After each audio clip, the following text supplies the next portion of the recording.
বাঁকুড়ায় প্রশাসনিক বৈঠক শেষে বিডিওদের একাংশের ভূমিকা নিয়ে প্রশ্ন তুললেন রাজ্যের মুখ্যমন্ত্রী। তিনি বলছেন, জেলা শাসকের কাজে আমি খুশি, কিন্তু বিডিওদের আরও তৎপর হতে হবে। এখনো মনে হয় কিছু কিছু বিডিওর জড়তা কাটেনি। নয়াগ্রাম বান্দোয়ানের কয়েকজন বিডিওর সঙ্গে কথাও বলেছি বলে জানিয়েছেন রাজ্যের মুখ্যমন্ত্রী।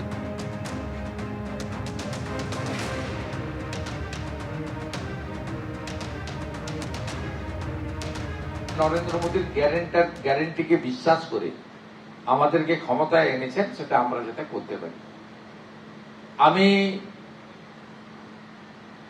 জেলা শাসক পর্যন্ত আমরা খুব হ্যাপি, ভালো কাজ হচ্ছে। আনহ্যাপি বলবো না। আমি আজকে এখানকার বিডিও যারা ছিলেন ৭৪-৭৫ জন, তাদেরকে বলেছি যে আপনারা আরো বেশি অ্যাক্টিভ হন।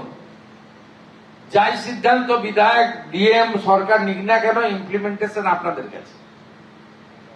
আপনাদের লেভেলে আমার মনে হয় কিছু কিছু মানুষের এখনো জড়তা কাটেনি। সব বিডিওর নয়, কিছু কিছু লোকের আমি ওদের জড়তা কাটার জন্য বলেছিলাম।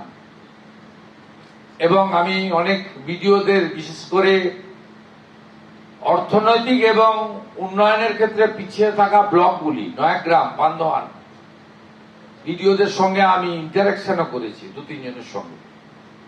আমি তাদেরকে বলেছি যে পিইউপির কাজ করতে হবে, টাকা খরচ করতে হবে। সুপ্রিম কোর্টে পৌঁছলো তৃণমূলের তহবিল মামলা। দুপক্ষের জোর সওয়াল। কালীঘাট তৃণমূলকে টাকা দেওয়াতে আপত্তি ঋতব্রত তৃণমূলের। সব অ্যাকাউন্ট ফ্রিজ করিনি, আদালতে দাবি ইডির আইনজীবীর। ইউনিয়ন ব্যাংকে ৩টি অ্যাকাউন্ট খোলা আছে, যেখানে ১২০ কোটি টাকা রয়েছে। কেন টাকা পাবে কালীঘাট তৃণমূল? কোর্টে প্রশ্ন তুলে সওয়াল করল ঋতব্রত তৃণমূল। আমরাই হলাম আসল তৃণমূল, কোর্টে সাফ জানিয়েছে ঋতব্রত তৃণমূল। তৃণমূলের অ্যাকাউন্ট মামলায় হস্তক্ষেপ করেনি সুপ্রিম কোর্ট। দৈনন্দিন খরচের জন্য টাকা তুলতে পারবে কালীঘাট তৃণমূল, তবে হিসেব দিতে হবে হাইকোর্ট নিযুক্ত স্পেশাল অফিসারকে।